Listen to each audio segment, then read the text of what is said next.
여러분 안녕하십니까.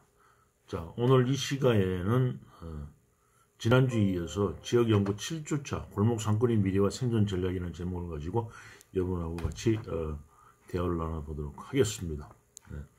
지난주에서는 주로 유통에 대한 현황 및 변화에 대한 부분을 얘기를 드렸습니다만, 지금은 오늘 이 시간에는 변화된 모습을 우리가 어떻게 이용해서 우리의 전략화를 통해서 우리가 지속경영 가능한 경영 활동을 할 것이냐는 부분을 한번 여러분들이 한번 이해를 해 주시면 될 것 같아요. 그런 차원에서 여러분하고 같이 얘기를 나눠보도록 하겠습니다. 그래서 목차는 포스트 코로나 골목상권의 미래는 회색빛이다 하는 게 첫 번째고요. 회색빛이라는 게 어둡다는 얘기죠. 그렇게 밝지는 않다는 얘기를 해 주고 있습니다.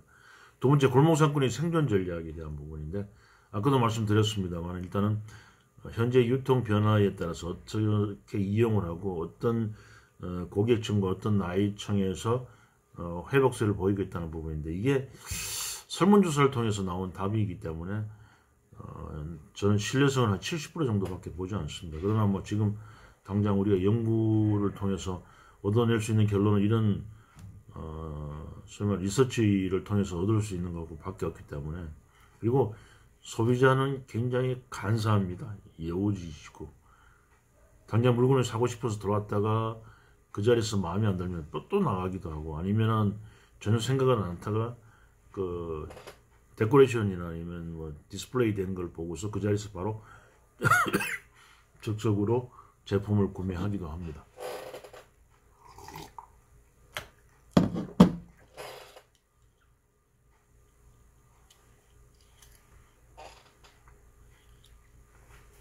자, 넘어가겠습니다. 자, 코로나 시대 소비자 트렌드 변화에 적응하는 골목 상권의 중장기 생존 전략이, 이게 나중에 이제 제가 결론을 내겠습니다만 몇 가지 상을 먼저 말씀을 드리고, 이러한 제목화해서 여러분들이 하나하나 강의 중에 연계해서 아마 여러분들이 기억을 하시면 될 것 같아요. 자, 언택트 트렌드의 경우에는 정면 대응 전략으로서 디지털 강화의 소상공인 사업 모델의 스마트화 추진입니다. 좋은 얘기 다 들어있다, 그죠? 자, 여기서 보면 60년대, 70년대, 80년대 사용하지 않았던 단어들이 대부분 나옵니다. 뭐 언택트 트렌드라든지, 뭐 대응 전략이라든지, 디지털 강화라든지, 사업 모델이라든지, 스마트화라든지, 이런 부분은 대부분 90년대, 2000년대 들어오면서부터 생긴 하나의 그 조라고 보시면 될 것 같아요. 신생어죠. 신생어 개념입니다. 그만큼 지난 시간에도 강조했습니다.만 유통의 변화는 사회 현상의 변화, 또 문화 현상의 변화에 따라서 같은 맥락으로서 유통의 단어들이 선택되어 사용되고 있습니다. 두 번째, 코로나19 즉 감염병 전파 상황에서 부각된 주거지 인접 상권의 장점과 상부상조를 통한 생존 재고 가능성을 보고 있습니다. 지금은 뭐 그러니까 이동을 못하게 하기 때문에 자기들이 생존할 수 있는 건 일단 지역 상권 위주로 되어 있습니다. 네. 이런 부분도 지금 상당히 어렵습니다만, 다행히 이번 주 월요일부터 좀 1단계로 다시 내려가서 다시 뭐 개방하는 여러 가지 업소들이 생겼습니다만, 아마 제 생각에는 뭐 10월 말쯤 되면은 원래 잠복기가 5.3일인가요? 그 다음 주부터는 또다시 코로나가 크게 창궐하지 않을까 싶은 생각이 좀 걱정스럽습니다. 예. 두 번째, 프랜차이즈 협동조합의 장점 등을 살려서 경제위기 생존 가능성이 높은 소상공인 지속 가능 사업 모델의 발굴 및 확산이 필요하다.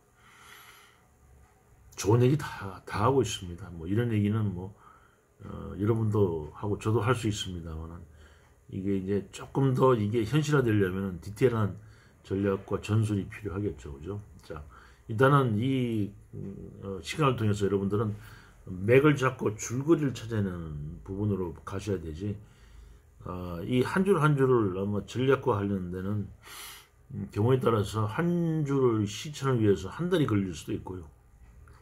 뭐 경우에 따라서 5분 만에 끝날 수도 있는데, 제가 회사 생활하면서 그 보고서 한 장 가지고 하루를 한 대여섯 명이서 모여서 고민한 적도 있습니다. 그리고 그 이 회사가 클수록 보고는 심플하고 육하원칙에 의해서 모든 걸 보고하게끔 돼 있고, 그리고 뭐 보고서가 뭐 100장이 200장이나 상관없이 위에 사람들은 한 장 내지 두 장 많아도 한 장에 왜 하는데 얼마 드는데 그래서 우리가 얼마 버는데 그리고 회사에 어떤 또 영향을 미치는데 그리고 우리가 뭐가 좋아지는데 이런 관점에서 보고서만 쓰면은 거의 뭐 보고서 완료입니다. 그래서 대부분 제가 예전에는 보고서를 꽤 많은 장소로 채우고자 했고 또 그런 부분들을 브리핑 연습하는데도 뭐 하루 이상 걸려서 했으니까요. 그런데 나중에는 점점점 단장화, 한 장 내지 두 장, 한 장으로서 모든 보고를 하고 보고를 받게끔 해서 의사결정할 수 있게끔 이렇게 하는 기획 패턴으로 많이 갔습니다. 제가 사업 기획팀장, 개발팀장, 유통전략팀장에서 주로 그 어드밴스드 매니지먼트, 테크놀로지 쪽에 많이 종사를 했기 때문에 지금도 생각하면 머리가 지끈지끈 아픕니다만 여러분들도 아마 그런 분들 계실 거예요. 그죠? 8시 출근해서 밤 11시 퇴근하는. 지금 그렇게 하려면 못하죠. 근데 예전에는 그게 보람이었고 삶의 뭐 자랑이자 뭐 이런 부분이었는데 지금은 아마 돌이켜 생각하면 내가 참 공헌은 했지만 왜 이렇게 어리석게 일을 했을까 하는 부분을 조금 좀 답답한 점은 있긴 있습니다. 그죠? 네. 자, 그리고 다음에 코로나 충격이 특히 심각한 중심 상권의 쇠퇴를 방어하기 위해서 온라인 유통과의 차별점에 초점을 두자는 얘기는 뭐냐면, 자, 우리가 대부분 그 다운타운 쪽에 시내 쪽에 그 운집 시설에 대한 부분을 통제를 많이 하기 때문에 이런 부분들이 예전에는 중심 상권이 하나의 맥락이었습니다만 지금 그렇게 하지를 못하고 있습니다. 그죠? 그래서 이런 부분들이 아마 문제가 될 수 있을 것 같고, 그래서 중심 상권 쇠퇴를 방어하기 위한 차별화에 초점을 두자고 얘기하고 있습니다. 그 다음에 상권 기능 재구조화의 온라인 유통에 공동 대응한다는 차원에서 대중소 유통, 상세협력형 타운 매니지먼트 등 중심 상권 배려 제고 프로젝트를 추진하는 부분입니다. 그래서 이게 지금 아까 했던 중심 상권에서 중심 상권, 그 다음에 주변 상권, 변두리 상권 이렇게 가면서 이게 대중소 유통을 상생할 수 있게끔 해주는 일. 지금 그 세상의 그 경영과 경제에 대한 부분은 어떤 분야에 참여하든 간에 경쟁과 동시에 상생이 되어줘야 됩니다. 이런 부분에 대해서는 우리가 늘 고민해야 됩니다.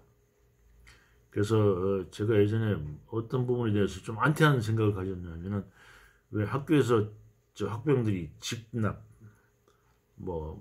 식당도 직접 운영하고 이런 부분들은 다소 싸게 들 수는 있더라도 사회 경제 구조상 그런 부분은 결코 바람직하지 않다라고 봅니다. 약간의 비용이 더 들더라도 이거를 소위 말해서 자유 경제에서 쉐어링하는 각자의 역할에 대해서 최선을 하고 그게 전문가가 될 수 있게끔 해야지 돈 몇 푼 아끼고자 아마추어들이 프로가 되면은 결국은 그 시스템이 망가지는 경우가 많이 생기는 걸 봤습니다. 뭐 그런 차원에서는 이게 꼭 직영이 좋은 건 아닌 것 같고요. 각 유통별로 해서 각 전문가별로 해서 오히려 소비자들이 적절한 가격에 좋은 상품을 구매할 수 있고, 그리고 서로들 쉐어링해서 웰페어할 수 있다면 아마 더 좋은 유통 구조가 아닌가 싶은 생각이 듭니다. 그러나 이게 소위 말하는 사회적 경제나 공동체 경제의 개념은 아닙니다.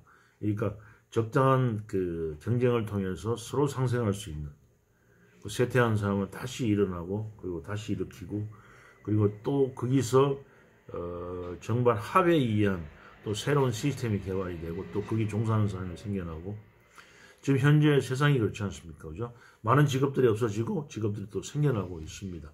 자, 그런 현상들을 우리가 볼 수 있습니다. 자, 포스트 코로나 골목상권의 미래는 회색빛이다 라고 이렇게 제목을 달고 있습니다만, 자, 온라인 채널을 이용한 소비자 활동의 높은 증가세가 지속되고 있습니다. 아까 잠깐 말씀드렸습니다만 쿠팡 같은 경우에 한 42% 이상, 뭐 하반기도 거의 그 수준으로 갈 걸로 보고 있고, 작년에 한 14조 정도 였습니다. 올해는 한 20조 정도 지금 매출을 예상하고 있습니다만, 쿠팡이 참 열심히 물건 팔고 있는데 아직 적자입니다. 영업적자를 작년에 6천억 정도 냈던가요? 기억이 그렇습니다. 올해는 아마 적자를 면하는 원년이 되지 않을까 싶은 생각이 듭니다. 쿠팡은 매출이 상승과 그 근로자의 종사자들의 복리후생 관련해서 특히 그 딜바리하는 택배 수송, 물류 수송 인들에 대한 직접 고용 때문에 많은 비용이 들고 있고 또 가격 에브리데이 로 프라이스의 개념으로 해서 가격 싼 걸로 치고 나가기 때문에 일반 대중 소비자들한테 쿠팡은 저가 상품의 대명사로 알려져 있습니다. 그래서 지금 쿠팡에서도 중가 고가로 지금 점점점 아마 타겟팅을 아마 확대시켜 갈 걸로 보고 있습니다만, 자, 코로나19 종료 이후에 온라인 채널은 이용 증가가 강한 반면에 오프라인 채널은 이용 감소세가 약간 우세할 것으로 전망되고 있다. 코로나가 끝나더라도 일단은 우리가 이제 온라인에 대해서 맛을 봤기 때문에 감소는 거의 없을 거다. 그런 부분입니다. 그리고 오프라인 채널에 대한 이용 감소세가 약간 축소가 되겠죠. 이제는 뭐 그리고 사람들 심리가 온라인 통해서 사는 사람도 있지만은 자기가 직접 물건을 보고 사고자 하는 사람들도 꽤 많이 있습니다. 소비자 구매 심리에 있어서 그런 부분들도 하나의 그 유통 프로세스, 구매 프로세스로서 각 과정이 셋업이 되어줘야 되겠죠. 무조건 온라인만 이용하지는 않습니다. 특히 의심이 많거나 아니면 품질이 신뢰를 하지 못하거나 아니면 직접적으로 또 쇼핑을 좋아하는 사람들은 온라인보다도 오프라인 통해서 자기가 보고 싶고 또 맛보고 싶고 또 느끼고 싶은 부분을 직접 매장을 찾아가서 보는 것도 하나의 방법이 되겠죠, 그죠? 그러한 또 나름대로 또 삶의 희열을 느끼는 사람도 꽤 많이 있습니다. 그래서 온라인이 무조건적으로 성장은 하긴 하되 절대는 아니다는 부분을 아마 강조를 좀 하고 싶네요. 그래서 여기 밑에 보면은 코로나19 유행이 종식되더라도 소비자들은 온라인 이용 채널을 줄이기보다는 더 자주 이용하려는 경향이 강한 것으로 분석된다. 왜? 자, 아까 앞에서 얘기한 부분도 심리적인 그런 요인들이 있습니다만, 이제 소비자들이 자기가 편하게 물건을 살 수 있는 부분은 이제 경험을 한 겁니다. 이번 사태를 통해서. 그렇게 하다 보니까 굳이 오프라인 가고자 하는 고객들을 제외한 나머지는 내가 뭐 이렇게 클릭만 몇 번 딱딱딱 눌러도 바로 물건이 오는데 굳이 갈 필요 있느냐고 생각하는 사람이 절대 다수일 수도 있습니다. 그죠? 그런 현상들이 계속 높게 나타나며 구매 의도를 지속적으로 성장시켜 갈 거다 이렇게 보고 있습니다. 반면 오프라인과 옴니채널 뭐라고 그랬죠? 옴니채널, 오프라인과 온라인이 같이 움직이는 옴니채널 이용 의향 지수가 1.6에서 14.9%로 산출되어서 코로나19 종료 후 이용 감소 가능성이 높아질 거로 보고 있습니다만, 그러니까 오프라인에 종사하든 온라인 종사하든 이렇게 각각의 특색의 유통 구축을 하지 이랬다 저랬다 하는 거는 오히려 더 감소세를 나타낼 수 있다고 얘기를 해주고 있습니다. 그래서 여러분 도표의 오른쪽을 보시면은 오프라인 채널의 이용 의향 지수는 마이너스 1.6%인 반면에 옴니 채널은 마이너스 14.9%입니다. 그리고 온라인 채널은 플러스 6.4%로 늘어날 것이라고 지금 예상을 하고 있습니다. 그죠? 예. 자, 다음. 자, 소비 활동 방식의 세부 유형 및 코로나19 종료 이후에 이용 증가 지수, 의향 지수를 산출한 결과 판매점의 셀프 계산대가 88.8% 가장 높은 수준을 나타내고 있습니다. 이런 부분들이 아마 앞으로는 제가 15년 전인가요? 그러니까 매장에 계산대를 지나가면 바로 계산이 찍혀가지고 본인이 카드를 내면은 거기서 바로 계산이 되거나 아니면은 본인이 카드를 들고 가면서 QR코드에 자기 카드를 찍고 그러니까 소위 말해서 내가 산 상품에 대한 부분을 담아놓은 운반 도구를 이렇게 그 계산대에서 이렇게 지나가기만 하더라도 이미 리딩이 돼가지고 계산이 되고 내가 들고 있는 또는 내가 소지하는 카드 아니면 등록된 카드에서 이미 계산이 돼서 결산까지 다 끝나고 오로지 맨 뒤쪽에 포장만 담아갈 수 있게끔 이렇게 하는 그러한 그 시스템이 지금 많이 개발이 되어 있고 일부 매장에는 쓰고 있습니다. 이런 현상은 제가 유통전략 연구한 13년 전에도 이미 스타디가 됐던 건데 신뢰성이라든지 정확성에 문제가 있어서 지금까지 하고 있지 않다가 최근에 다시 대두되어 연구가 활발히 이루어지고 있고 일부 매장에서는 시범 운영이 되고 있습니다. 자, 이 밖에 온라인 쇼핑몰, 드라이브 스루, 무인 매장, 온라인 쇼핑몰, 식료품, 식자재, 도보 이동 매장 방문 주문, 그다음 결제 등의 이용 증가 지수의 의향 지수가 높은 편이다라고 얘기해 주고 있습니다. 반면에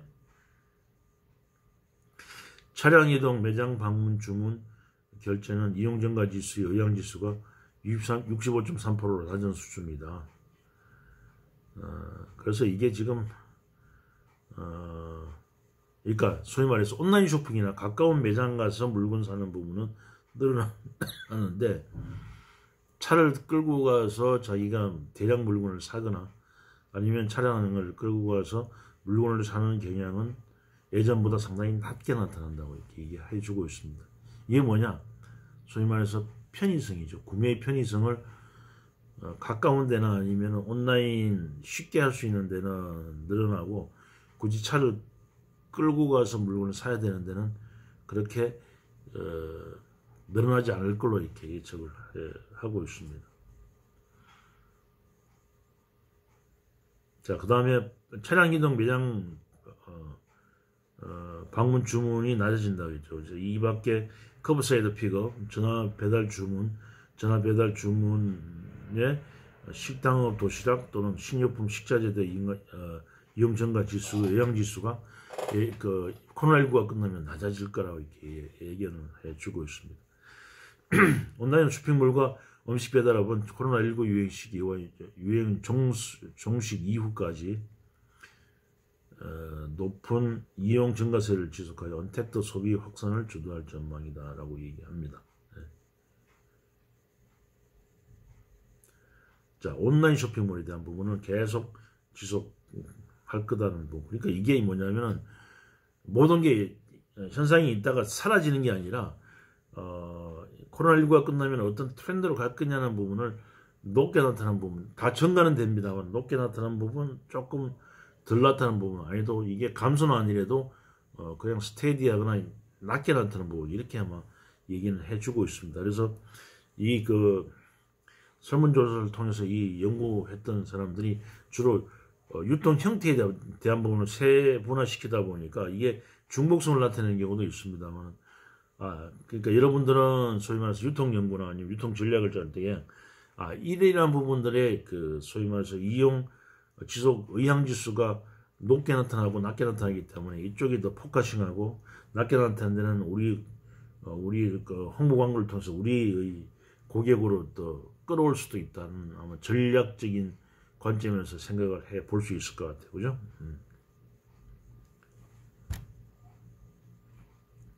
자, 소비 활동의 방식별 코로나19 발생 이후의 이용 변화 경험과 코로나19 종료 이후의 이용 변화 의향의 교차 분석 결과 온라인 채널은 코로나 종료 이후에도 이용 빈도 총량의 증가세가 계속 전망이 되고 있습니다. 아까 얘기했던 그 사실입니다. 그래서 이 하나하나에 대한 부분을 또다시 정리하다 보니까 뭐 중복되는 단어가 나오고 있습니다만. 예. 자, 그래서 그 여러분들 8페이지에 보면은 코로나19 종료 이후의 소비활동 방식별 이용 빈도 변화 의향 및 이용 증가 지수 의향 지수라고 있습니다. 그죠? 이용 증가 지속의 의향 지수, 아니요, 이용 증가 지속 의향 지수, 이렇게 얘기가 되고 있습니다만, 제가 빨간 걸로 마크를 했습니다. 그죠? 그래서, 빨간 게 뭐냐면은, 이런 부분들이 조금 늘어날 것이다, 라고 얘기를 해 주고 있습니다.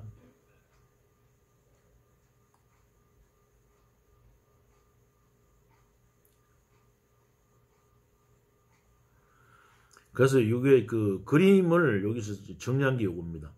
온라인 쇼핑몰과 배달 음식 배달업, 온라인 전화 주문, 후 테이크아웃, 다음에 키오스크 등은 코로나19 유행 시기는 물론 유행 종식 이후에도 높은 이용 증가세가 지속될 전망이다. 이건 여러분들이 회사에서 전략을 세울 때 이런 부분에 대한 부분을 더 포커싱 해야 될 것 같아요. 이제는 마케팅 전문가들이 유통 전문가들로 다 변화를 해야 됩니다.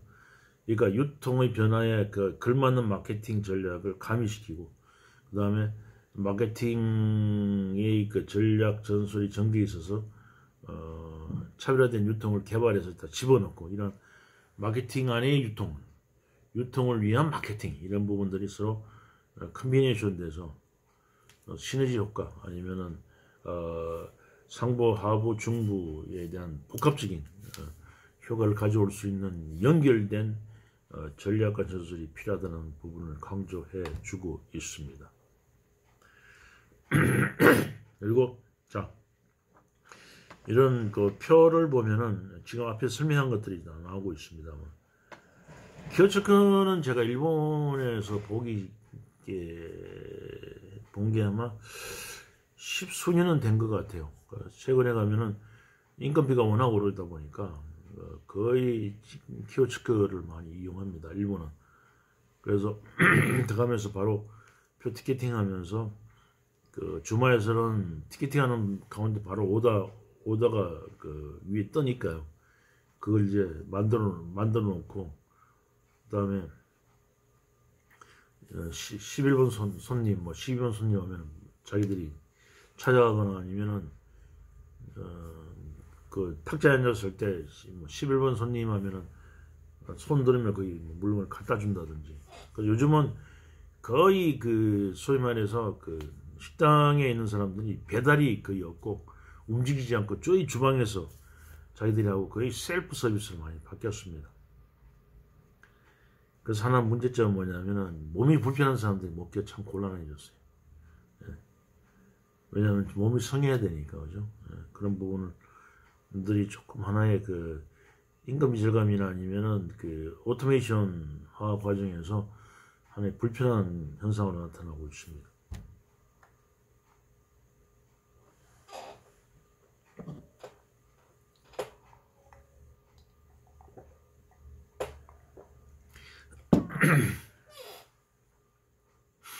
자, 여기 뭐 많은 얘기들이 있습니다만은, 자 중간에 볼까요? 전형적인 오프라인 채널에 속하는 차량 이동, 매장 방문, 주문 결제 방식의 경우 코로나19 유행 시기는 물론 종속 이후에도 이용 증가세가 가장 낮은 수준으로 나타날 것이다. 이게 뭐냐면 차 타고 가서 매장 가서 물건 사는 겁니다. 왜냐하면 이렇게 하지 않더라도 우리가 온라인이나 다른 유통의 프로세스를 통해서 우리가 쉽게 물건을 살 수 있고 또 물건을 받을 수 있기 때문에 굳이 내가 직접 가지 않아도 된다는 부분이죠. 아까 잠깐 얘기했습니다만 이런 부분을 좋아하는 사람도 있습니다만 좋아하는 사람보다 오히려 매장 방문을 않고 지금 우리가 코로나19 이 시대에 느꼈던 온라인을 더 편해하는 편안해하는 이런 소비자들이 나타날 수 있기 때문에 그런 부분들에 대한 증가세는 꾸준하게 나타나고, 오히려 직접 차를 몰고 가서 물건을 사오는 부분들은 그렇게 높게 나타나지 않고 낮게 나타날 것이다. 아니면은 오히려 옛날 수준보다 못한 경우도 올 수가 있습니다. 한편 도보이동의 매장 방문 주문은 지역상권에서 슈퍼마켓이나 편의점을 찾는 부분입니다. 그래서 이 어려운 시기에도 편의점은 매출이 줄지 않았습니다. 약 한 1% 이상 정도 성장한 걸로 나타나 있습니다만, 백화점이 16%, 대형 슈퍼마켓이 한 4% 마이너스, 대형마트들이 엄청나게 지금 마이너스 현상을 나타내는데 불구하고 지역 중심의 편의점이나 소형 슈퍼마켓은 꾸준하게 매출이 됐다고 보고 있습니다. 이런 부분을 시사점으로서는 전반적으로는 텍터 요소가 강한 소비활동 방식들의 이용 증가세가 높다고 할 수 있다. 그죠? 따라서 전체 소비시장에서는 텍터 방식의 소비활동이 차지하는 비중이 코로나 이후에 계속 확대될 것이다 라고 얘기합니다. 그러니까 텍터의 주는 뭐다? 온라인이다, 이렇게 보고 있는 거죠. 자, 오프라인 상권 구조 측면에서는 도로 접근상에 있는 기반한 주거지 인근 근린 상업 중심지에 비해서 소비자 방문객 의존이 높은 대형마트 판매 시설과 도시 중심 상권의 위축 가능성이 더 높은 것으로 전망된다. 그러니까 여태까지 얘기한 부분을 다시 요약해서 여러분한테 강조를 해주고 있습니다. 네.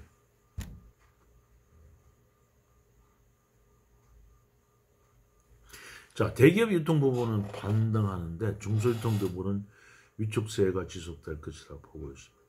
코로나19 종료 이후에 대형마트, 창구형 대형마트 등 주로 식료품 위주 대기업 유통업체는 코로나 충격에서 빠르게 회복될 전망으로 얘기하고 있습니다. 근데 여기 참 아이러니한 게 있습니다. 그죠? 우리가 차를 타고 가서 물건을 사는 부분이 대부분 대형마트인데, 또 하나의 구매 형태가 아니고 유통 형태로 봐서는 대형마트는 또 회복한다고 얘기하고 있어서 이 설문에 대한 스킬도 문제인 것 같고, 이 보고서를 작성에 있어서 저는 썩 마음에 들지 않은 부분들, 이런 부분 약간은 나타나고 있습니다. 그래서 이 부분은 여러분들이 아마 스스로 보고 나름대로 아마 소화시키는 게 좀 필요할 것 같아요. 코로나19 종료 이후에 대기업 유통들이 이용을 재개에 응답하겠다는 응답이 41.4%, 온라인 유통 부분이 27.6과 유통 부분보다 높은 수준의 이용 나타나고 있습니다. 그 대기업 유통 부분이라는 부분은 꼭 우리가 오프라인도 있지만은 특히 온라인 유통 쪽의 개념도 있다고 봐줘야 돼요. 그죠? 그러니까 이게 지금 하나의 현상 자체가 딱 요거다 저거다 얘기하기가 참 어려운 애매한 부분들이 있습니다. 예. 자, 코로나19 이후에 대기업 유통 부분의 의향 지수가 플러스 16.4%, 온라인 유통보다 상당히 높은 이용 증가세가 예상이 되고 있다라고 얘기해 주고 있습니다. 이 부분이 앞으로하고 조금 좀 마찰이 생기는 부분 중에 하나예요.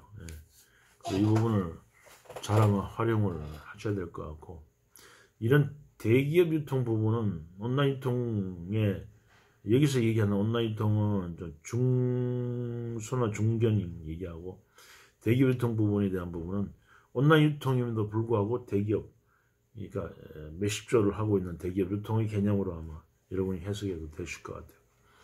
요즘은 아까도 얘기했습니다만은 쿠팡, 또 어디? G마켓 옥션, 또 어디?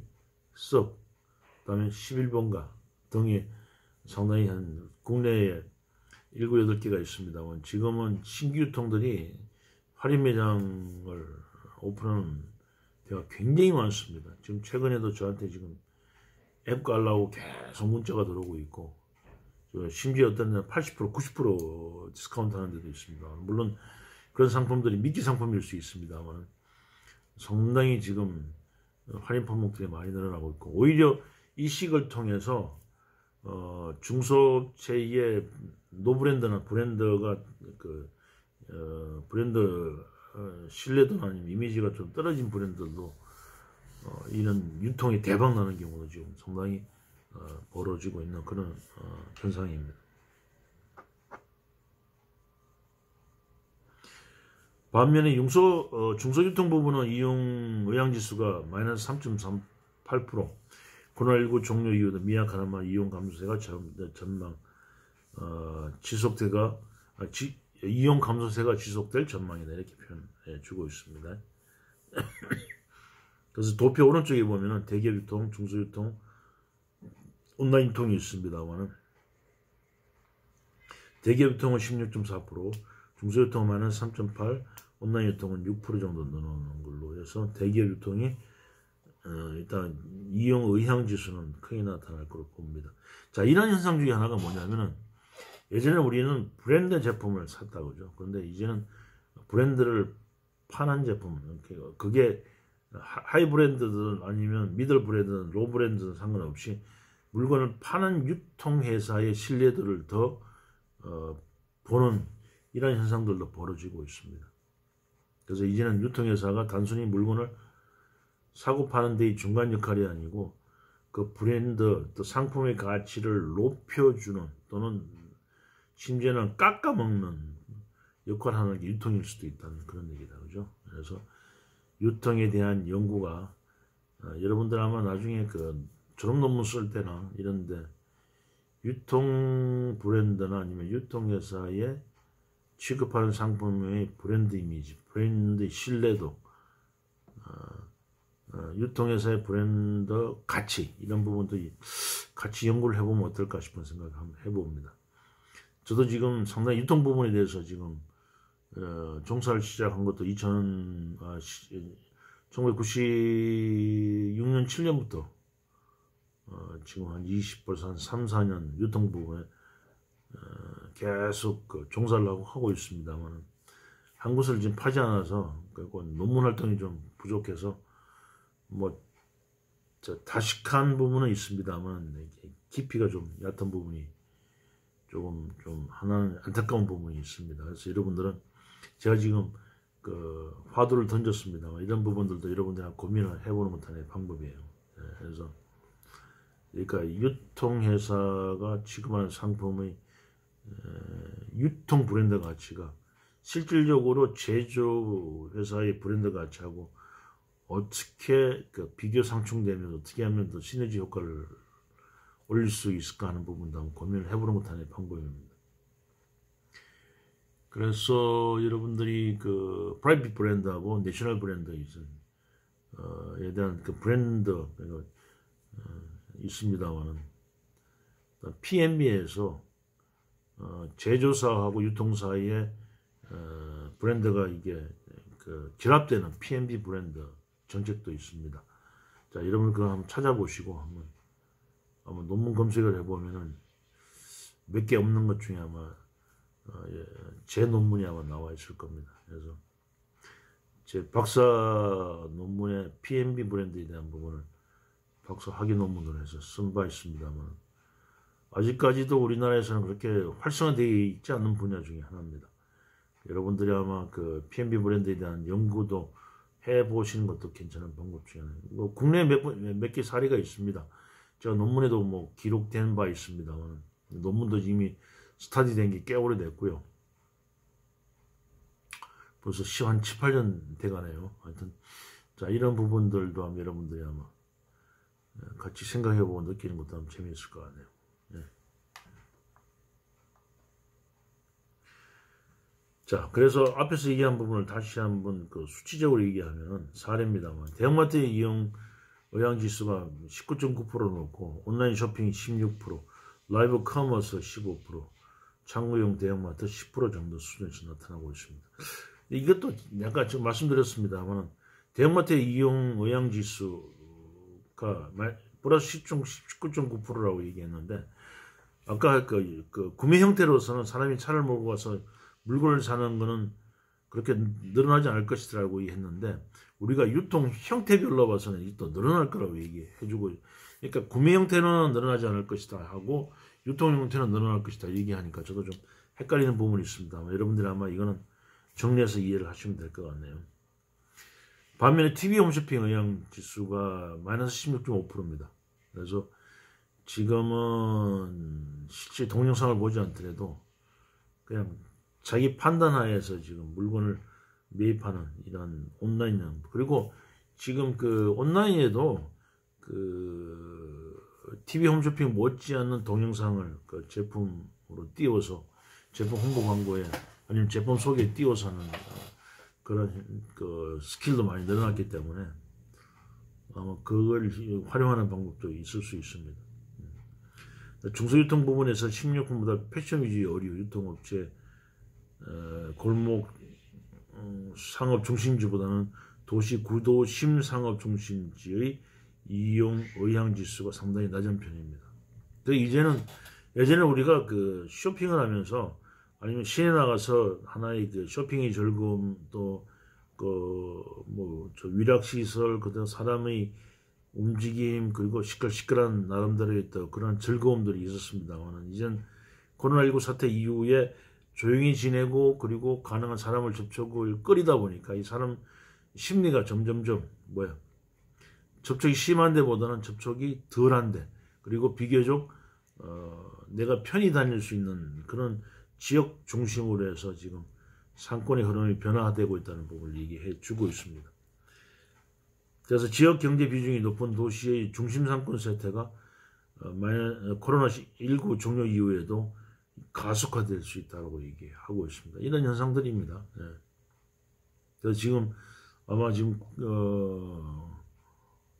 오히려 여행지에 사람들이 늘어나지 시내 중심에는 사람들이 이제 안 가는 버릇하니까 가지 않는 현상들이 나타날 수 있고 또 이 사람들이 이게 조심하는 심리가 또 나타날 수 있거든요. 지금 뭐 정부에서 아니면 개인적으로 그냥 이게 1단계하고 또 아니면 나중에 풀릴 수도 있겠습니다만 해더라도 본인 스스로 조심하는 현상들이 많이 생길 걸로 지금 봅니다. 네. 그런 차원에서 여러분들이 한번 이해하시면 될 것 같아요. 네. 자, 코로나 종료 이후에 유통업체별 증가 감소 지속 의향 및 이용 의향 지수를 나타내는 여러분 제가 빨간색으로 마킹을 다 해놨습니다. 그죠? 그래서 이 부분들이 빨간색으로 마킹한 부분들이 의향 지수가 높게 나타날 부분들입니다. 그래서 여러분들이 나중에 누차 말씀드립니다만 유통 전략을 짤 때 이런 부분에 좀 더 우리 제품을 팔 수 있는 방법이 없을까 하고 아마 여러분들이 고민을 해보시는 게 적정한 전략이 될 수 있을 것 같아요. 자, 보고서는 이렇게 이용을 하는 겁니다. 그러니까 이게 이런 현상들이 나타난다 하면 그럼 우리 제품이 거기 맞는 제품이 어떤 게 있을까 그리고 그 제품을 팔기 위한 전략은 마케팅적으로 어떻게 접근할 수 있을까 하는 부분. 아까 말씀드렸듯이 마케팅 안에 유통을 이용한 마케팅 이런 그러니까 시너지 효과는 아니면 복합적인 결합 효과를 나타낼 수 있는 이런 부분들이 있어야 되겠죠. 그죠? 자, 중소유통 부분의 하위 업체들은 코로나19 유행 시기는 물론 유행 종식 이후에도 이용 감소세가 이어져 유통 산업의 자본 집중 심화가 예상이 될 거다라고 얘기합니다. 그래서 이게 지금 우리가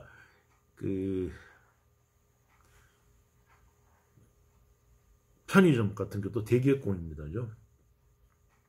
그리고 전통시장은 소기업군이고 어중간한 유통구조를 가진 이런데 지금 최근에 여러분들 한번 돌아보시면은 100평 규모의 슈퍼들이 많이 문을 닫습니다.